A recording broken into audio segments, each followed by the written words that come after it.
my name is Sam, and I'm here to introduce one of the bravest individuals that I've ever met, Lierre Keith. First of all, Lierre is the author of 6 books, including The Vegetarian Myth, Food Justice, and Sustainability, which has been called the most important ecological book of this generation. She's also the co-author of a strategy manual entitled Deep Green Resistance, which actually puts forward a strategy that could pose a real threat to the industrial systems which are destroying life on this planet.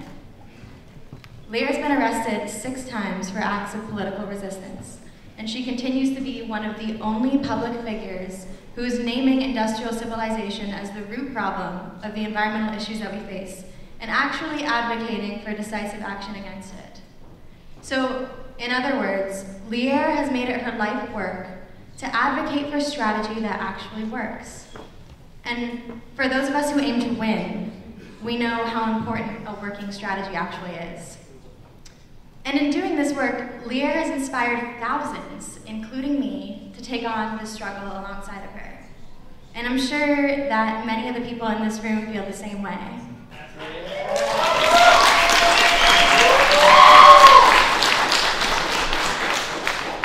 But I'd like to acknowledge that it's no secret that Lierre's work has stirred up a lot of controversy, and loudly so. But a friend of mine once said that if you're ever trying to find where the real work is happening, then you should first look out for the fireworks. And Lierre has brought fireworks to this city, but true to form, through all of the noise, she hasn't lost sight of the very difficult task ahead. So, without further ado, here she is.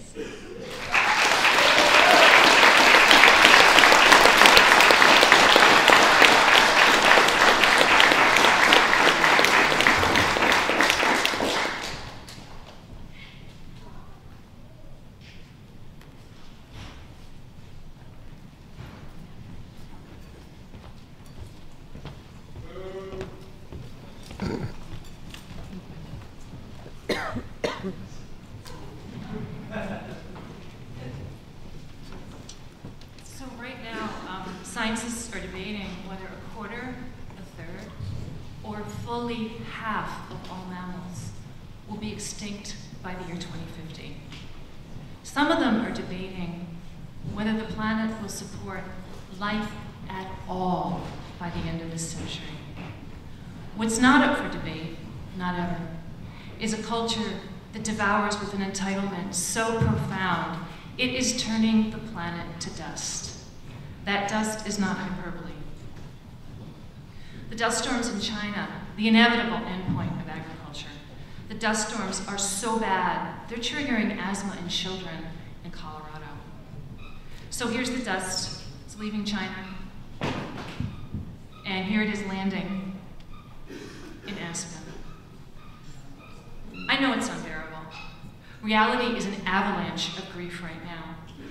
But I'm asking each of you to take your heart out of cold storage. You put it there for safekeeping, I know. But there is no safety on a planet being murdered. In French, the word for heart, that's the root of our word for courage. To face the facts, we will need our hearts. And to face down power, which is what everyone in this room is proposing, and a modest proposal it is not. We will need all the courage of which our hearts are capable. Because that power is huge. It's a vast and global system that has gone rabid with destruction. And it's called civilization. Now, that word, civilization, that just means people living in cities. What that actually means is that they need more than the land can give. So food, water, energy, they have to come from somewhere else. From that point forward, it doesn't matter what lovely, beautiful, peaceful values people might hold in their hearts. That society is dependent on imperialism and genocide because no one willingly gives up their land, their water, their trees. But since the city has used up its own, it has to go out and get those from somewhere else. And that's the last 10,000 years in a few sentences. Okay, the central concept here is drawdown. If you use more wood than a forest can grow, eventually the forest will be gone. If you take fish faster than they can spawn, the day will come when that river is nothing but water and sorrow. And then there are things that don't reproduce, things like oil, things like coal. Using them at all means using them up. It can only be drawn down. Now you can blow up mountains to get to the last of it, but now you're drawing down mountains as well as coal, and at the end of the day, it's still gone. Okay, this isn't a differential equation. It's not even algebra. It's basic arithmetic. If you have one planet, one cradle of air, one blanket of soil, right? One place you call home, and you destroy it, it's 1 minus 1. Our planet needs us to do the math. No one seems willing. They could put a man on the moon, they can't do 1 minus 1. And our planet needs us to be, in the words of the inimitable James Howard Kunstler, reality-based adults. That 1 minus 1 isn't a surprise. It didn't sneak up on us. It's been going on for 10,000 years. In fact, it's the longest war ever. It's the pattern of civilization, over and over and over. There's a bloated power center surrounded by conquered colonies, from which that center extracts what it wants. And then it collapses. And that collapse takes between 800 and 2,000 years. It lasts until the soil gives out. Because the primary activity of civilization is agriculture. So you have to understand what agriculture is. In very brute terms, you take a piece of land, you clear every living thing off it, and I mean down to the bacteria, and then you plant it to human use. So it's biotic cleansing. It's also not a plan with the future because it's drawdown. And one of the main things you're drawing down is fossil soil. To give you a number, one season of planting your basic row crop, so corn or soy or wheat, you can destroy 2,000 years of soil. Make no mistake, the planet has been skinned alive, and what should be habitat for millions of creatures turns to salt and dust. So this is Iraq. It's one of the places where agriculture started. No one in their right mind would call this place the Fertile Crescent now.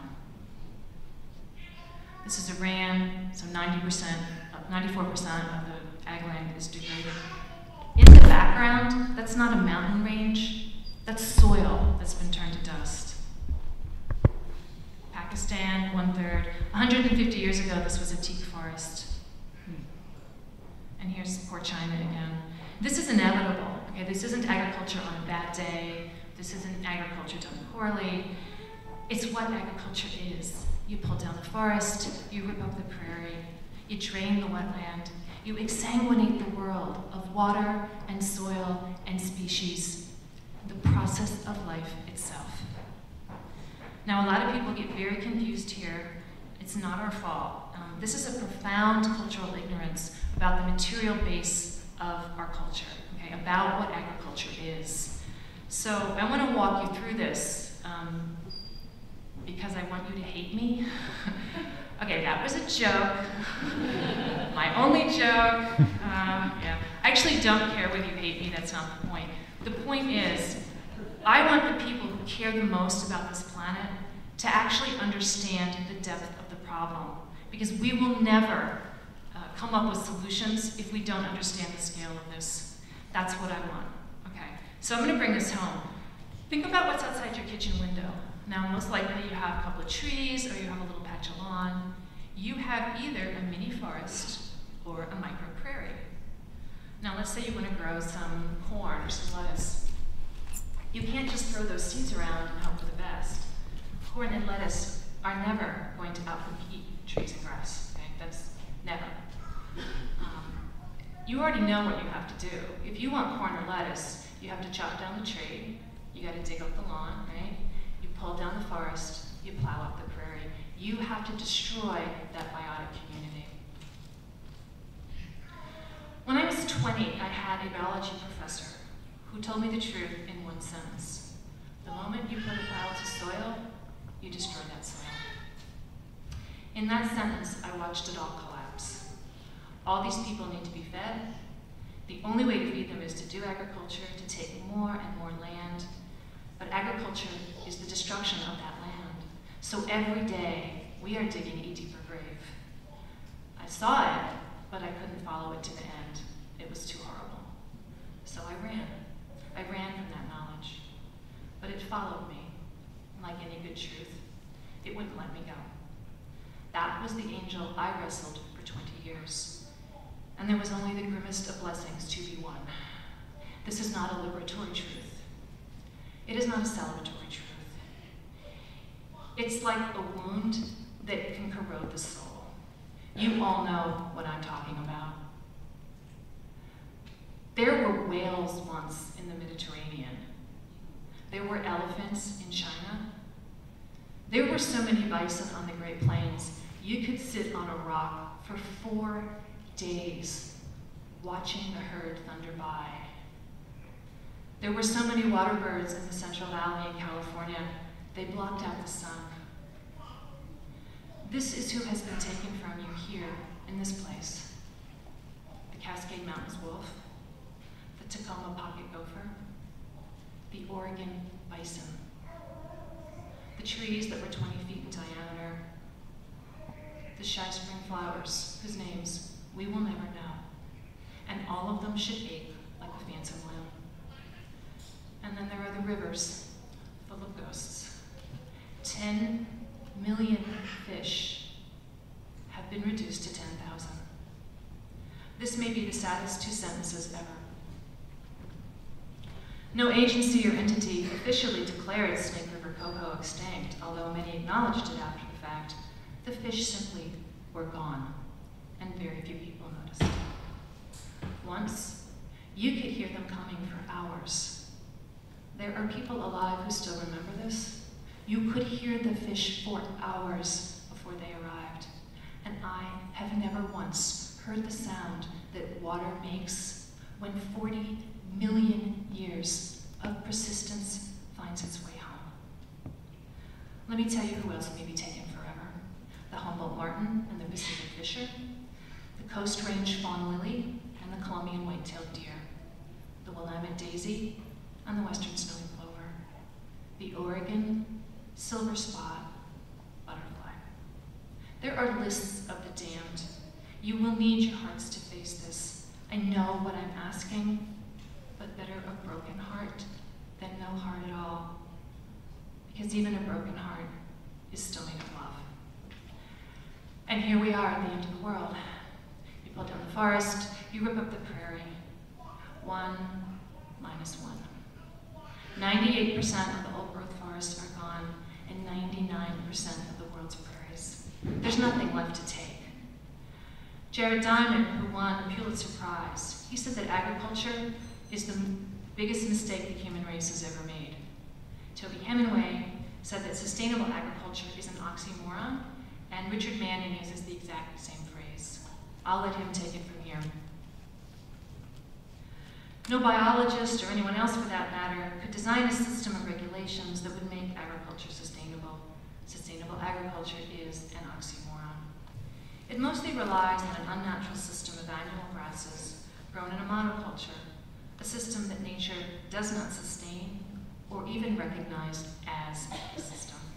We sustain it with plows, petrochemicals, fences, and subsidies because there is no other way to sustain it. Agriculture is how we've been destroying the planet, but it's like we want to save the world without ever knowing it. Now, civilization has destroyed human cultures as well. It's the beginning of militarism, and it's the beginning of slavery. So agricultural societies end up militarized, and they always do for 3 reasons. 1, agriculture creates a surplus, temporary, but a surplus. If it can be stored, it can be stolen, so someone has to guard it. Number 2 is imperialism. Agriculture is a war against the natural world. Eventually, the agriculturalists need more. They need more land, more water, more trees. So there's this entire class of people whose job is war, whose job is to go out and get those resources and bring them back by force. Agriculture makes that possible. It also makes it inevitable. And number 3 is slavery. Agriculture is backbreaking labor. For anyone to have leisure time, they need slaves. By the year 1800, when the fossil fuel age began, fully 3/4 of the human beings alive on this planet were living in some form of slavery, indenture, or serfdom. 3/4. Now, the only reason we've forgotten that is because we've been using fossil fuel to do that work. And of course, once you have huge numbers of the population in slavery, you need someone to keep them there, and so soldiers. Now, this is a cycle that we've been on for 10,000 years. I want to make sure to say this. This disaster is not a function of human nature. It's a function of human choices. Lorne Cordain, who's an expert in Paleolithic nutrition, he uses the image of a football field to bring this home. If the whole length of that field is our time on Earth, the last half a yard represents the time that we've been doing agriculture. That's it, that last half a yard. And in fact, that last 1/5 of an inch is the Industrial Revolution. We lived on this planet for 2.5 million years without destroying it. We were participants like everyone else. The ruling religion of this planet is called patriarchy. The very creation myth of Western civilization tells men to dominate, to conquer, to go forth and multiply. No hunter-gatherer is told by God to willfully overshoot the land's carrying capacity, and no marginally rational person would listen to such a God. But that is what we are up against, and we are going to have to say this out loud. This is a culture of profound entitlement based on a masculine violation imperative. That imperative includes breaking the sexual boundaries of women and children, the cultural and political boundaries of indigenous people, the biological boundaries of rivers and forests, the genetic boundaries of other species, the physical boundaries of the atom itself. You put all this together, the entire culture is sociopathic. The entitlement, the sadism, that bottomless hunger to conquer, you'll never reach the end of it. What we are reaching is complete biotic collapse, starting with the least of us. The plankton populations are collapsing now. It's because the oceans are too acidic, so the plankton can't reproduce. Maybe plankton are too small and too green for most people to care about, but you should know this. 2 out of 3 animal breaths are made possible by the oxygen that plankton produce. So if the oceans go down, we go down with them. So what do? We fight like hell. Okay, you've heard of speed dating? This is speed revolution. So, just a couple of basic concepts you're going to need to get through this. So the cardinal differences between liberals and radicals. Now, liberals believe that society is made up of individuals. So that's the basic social unit, is the individual. And in this view, being identified as a member of the group, that's the harm. Okay, so saying that people are a member of a group, that's what causes harm. But radicals, it's totally different. Radicals see society as made up of groups of people, classes of people. And in Marx's original version, this of course was economic class, but it's any caste or any group. And some of those groups have power over other groups. So for radicals, being a member of the group, that's not an affront, far from it. It's recognizing your position in that group is actually the first step toward political consciousness and ultimately effective action. So the solution to oppression is always embedded in the problem. You make common cause with the people who share your condition. So the other big division is on the nature of social reality. Liberalism is what's called idealist. So social reality is made up of attitudes, of ideas, and that means that social change happens through education, right? It happens through rational argument. Now, on the radical side, it's materialism. And that means that society is actually made up of concrete systems of power. Not thoughts and ideas, but material institutions. So for radicals, the solution to oppression is actually to take those systems apart brick by brick.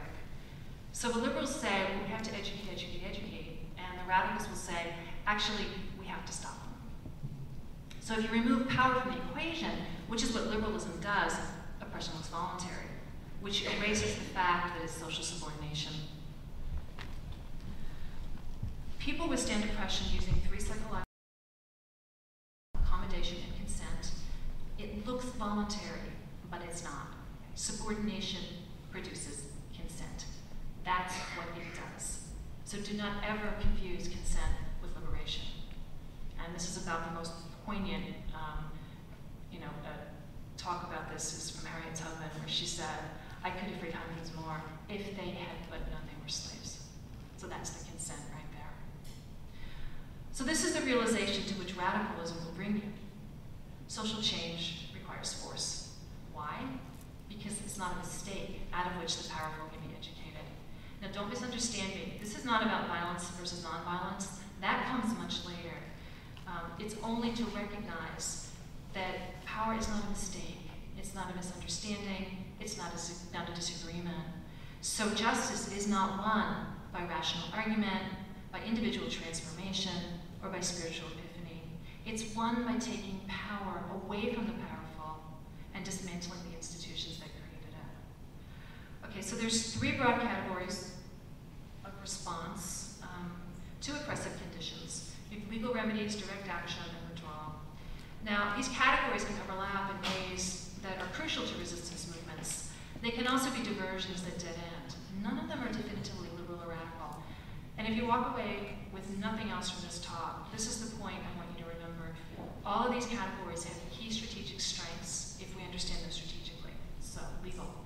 Most activist groups are centered around legal remedies to address specific harms. And that's for very good reason.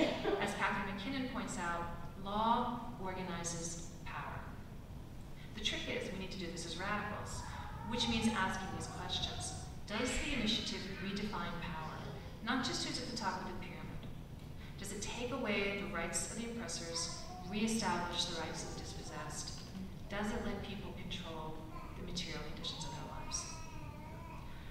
Okay, number 2 is direct action. So actionists can also target other arrangements of power, not just the legal ones, and that circumvents the law entirely. So, great example, Montgomery bus boycott, right? They used economic pressure instead of legal pressure. And as with legal remedies, the goal of direct action can be anywhere from liberal to downright revolutionary. Okay, and finally we have withdrawal. Now the major difference between withdrawal as a successful strategy and withdrawal as a failed strategy is whether that withdrawal is linked to political resistance or whether it's seen as adequate itself.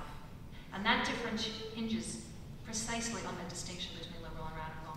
So issues of identification, loyalty, it's crucial to building that class consciousness needed for a resistance movement, but that alone is not enough. The withdrawal has got to go beyond the intellectual, the emotional, the psychological, to include a goal of actually winning justice. Withdrawal may give solace, but ultimately it will change nothing. And living in a rarefied bubble world of the converted is a poor substitute for freedom. Such a world will certainly not save our planet. Okay, so there's a pattern across resistance struggles. First, you have the creation of what I call a culture of resistance. So that culture, it encourages self-respect, class consciousness, loyalty to your own, breaking the identification with the oppressor, and calling for new norms of behavior, both psychologically and collectively. There's a few examples. This was a movement called the Gaelic Revival that started in the late 19th century, and it precedes the struggle for Irish independence, very self-consciously. These people said point blank, we will never win our independence from England without doing this first. So it's a complete redefinition of what it means to be Irish. And this leads directly into sort of the first shot across the bow in the independence movement, which was the land war. So very successful use of nonviolent resistance. This was a struggle to get the land actually back into the hands of the people who actually lived there. And this was the beginning of the movement for independence. Okay, so another example, Harlem Renaissance. You've got the exact same pattern. A redefinition of what it means to be black. The black experience is centered in the Harlem Renaissance. So the music, the poetry, the literature, all of this is completely recentering what it means to be black in the United States. And within a generation, you get the civil rights movement. If you don't know who this is little Ruby Bridges, and she pretty much single-handedly desegregated the Louisiana public school system. And I love this picture because I'm sure like many of you, you hear all the time, we can do nothing. It is too late. It is too big. Nothing we do is going to work. and it's, you know, the rending of clothes and the wailing and the pulling of hair and complete despair about how bad things are, and I get that. But I see this picture, and I think we have no right to this kind of despair when a 6-year-old child can produce this kind of courage. She wrote a great memoir, by the way, of what this experience was. Another great example, this is the so-called Great Awakening, or National Awakening in the Baltic countries. And this leads again right into the Baltic independence movement. You know, it took them a little bit longer, but you know, they had World War I, World War II, Nazis, Soviets. Eventually, yes, though, they get the independence movement. So this was 1989. They made a human chain that was 600 kilometers long through all 3 Baltic nations. 2 million people linked hands. You should know there's only 8 million people in the Baltic, so 25% of the population did this. And from that point forward, independence was inevitable. So, a true culture of resistance is self-consciously the cradle of the resistance movement. It believes in resistance. It encourages it, plans for it, supports it, and then prepares for its ultimate victory. And that's the difference between culture as a successful part of resistance and culture is a dead end into irrelevance and despair. So throughout history, you've got the culture of resistance that builds the new institutions that can organize the new society as the old one comes down. And then you've got the combatants doing the direct confrontations with power. Now we need lots and lots of people to do the standard work that cultures of resistance do. We also need to repair the vast biotic communities that have been destroyed. This work will involve huge numbers of people in many different organizations, all of them above board and nonviolent. So, local economies, participatory democracy, systems of justice, and character building, and ultimately, of course, there's direct support for the frontline actionists. But the vast majority of people aren't going to resist shit, and I think we just need to accept that. Of those that do, it's still only a tiny number that ever take up those frontline positions. That's actually true in regular armies. It's only about 2% that have the direct combat roles. The other 98% do support. That's the ratio of combatants to support personnel, whether it's an army or a resistance movement. That 2% is about what's needed. Most people aren't going to take that up. They don't have the personality for it, or they can't take the risks for really legitimate reasons. And that's fine, because the support personnel are crucial to all of this. But you know, all of this, the last 30 minutes, all of this has been for you who are the 2%, because you're the people I want to talk to. We need warriors who will put themselves between what is left of this planet and fossil fuel. We need to stop industrial civilization. Now that could be done non-violently. If we had enough people, we could shut this party down by midnight using human blockades. The problem is, I don't see the numbers, not anywhere. I would love to be wrong. I would vastly prefer to wage this struggle non-violently, but my longing will not bring forth the necessary numbers. So given a realistic assessment of what we actually have, the only viable strategy left that I can see is direct attacks against infrastructure. In the plainest terms, we need to stop them.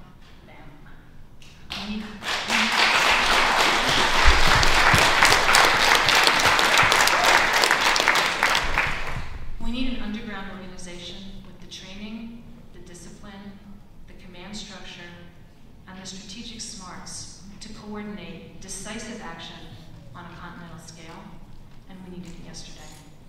And it would be really great if the permaculture wing will get on board and provide that culture of resistance, especially the loyalty and the material support. At the very least, I wish people would stop saying that it can't be done. It can. The real question is, why aren't we doing it? That's not a rhetorical question. I think there are multiple answers, some that speak well of us and some that don't. But as people of conscience, justice is our deepest wish, right? It's our North Star. And we know it's opposite. We know what violence feels like. Intimate, shattering, and permanent. We want to draw a line, firmly and forever. A line that is really a protective circle between human beings in all our soft, mammalian vulnerability and violence. We need that line because every single one of us should be inside that circle. I know what I'm asking, but every living creature is asking too, on a scale that defies meaning. Mountains are falling, the oceans are dying.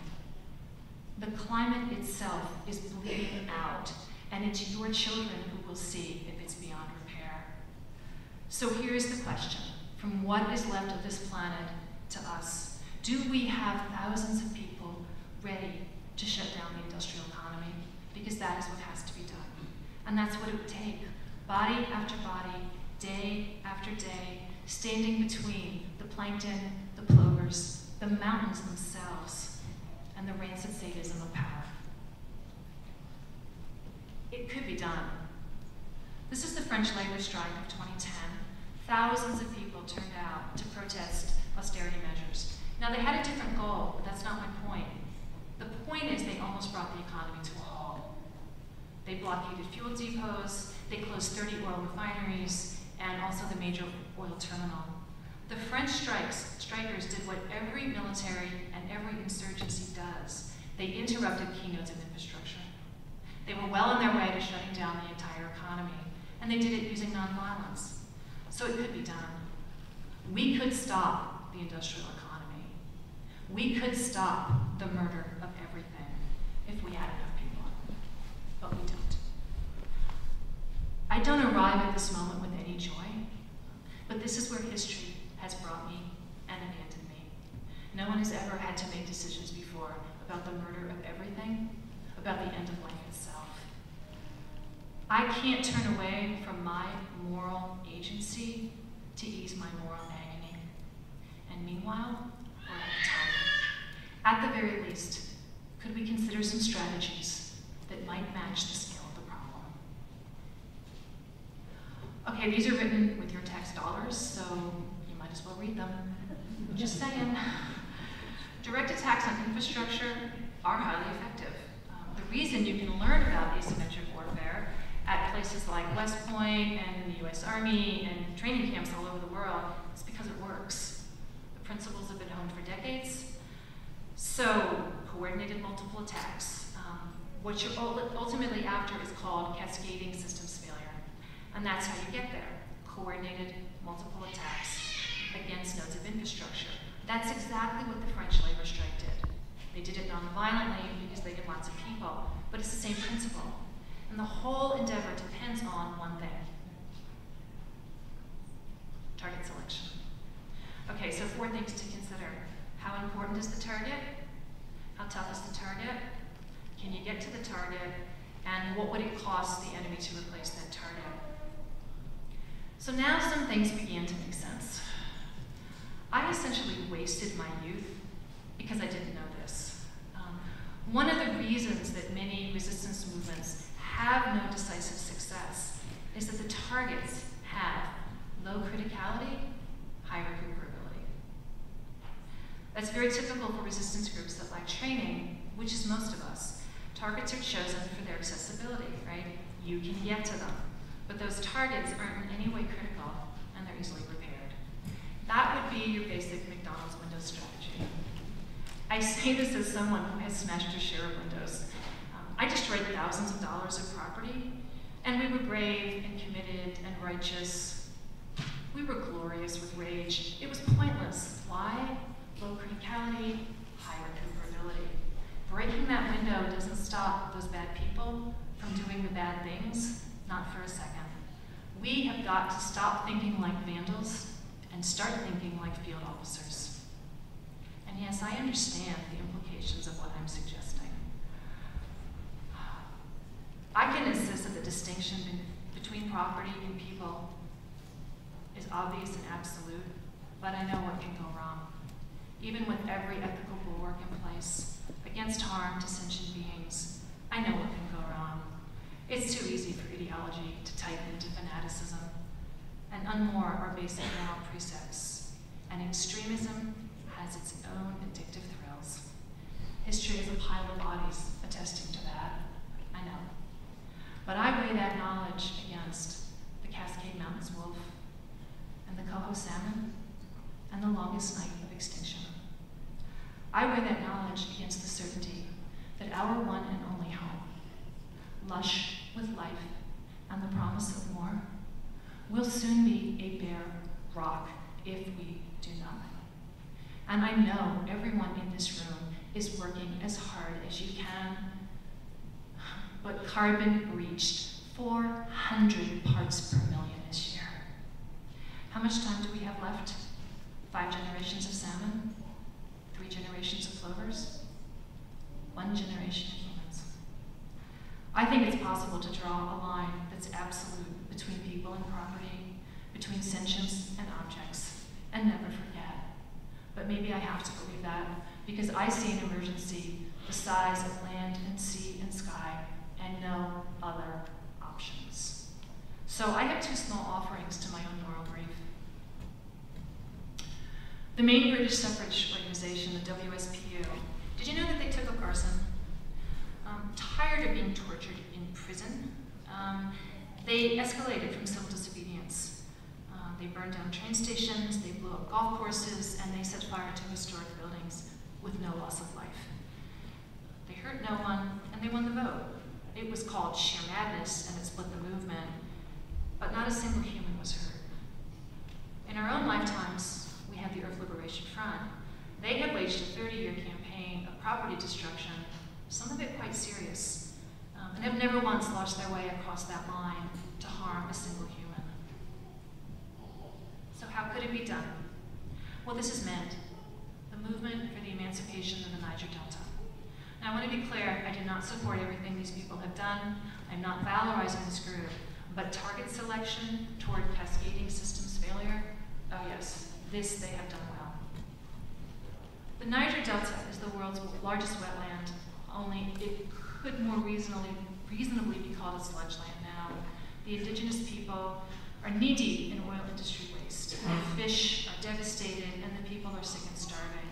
There's been widespread nonviolent resistance to the oil industry, but men took up other tactics. They do direct attacks on rigs, pipelines, bridges, support facilities, and different vessels. They've reduced Nigeria's oil output by a dramatic 1/3, and that's permanent. In one attack, they reduced the oil by 10%, and in a series of attacks across 1 week, they reduced the oil by 80%. They do surprise attacks against simultaneous targets toward that goal of disrupting the entire system of production. So, cascading systems failure. These people are quite serious. They have college educations, they've studied other militant movements, and they number a few hundred. Now understand, a few hundred people,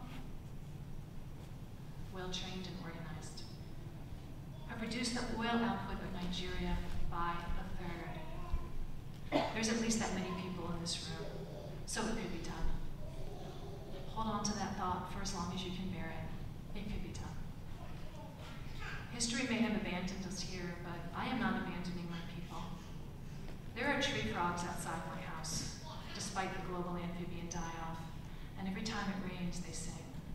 And I hear what they're saying, that the world is green and wet and wondrous, and it's ready for more frogs. We also have a spotted owl on our land. I've heard him calling. He is pushed to the absolute edge of a refugia. There's no old growth for him, but he keeps trying. There's also a mountain lion at my front door. And I think anyone but a male cougar knows to stay far, far away when they hear that call. She's fertile, she's female, and she's saying one thing: life wants to live fiercely. They aren't just scenery, and they aren't my neighbors, they're my kin. Look the facts as they stand. Our planet is dying. Actually, she's being drawn and quartered.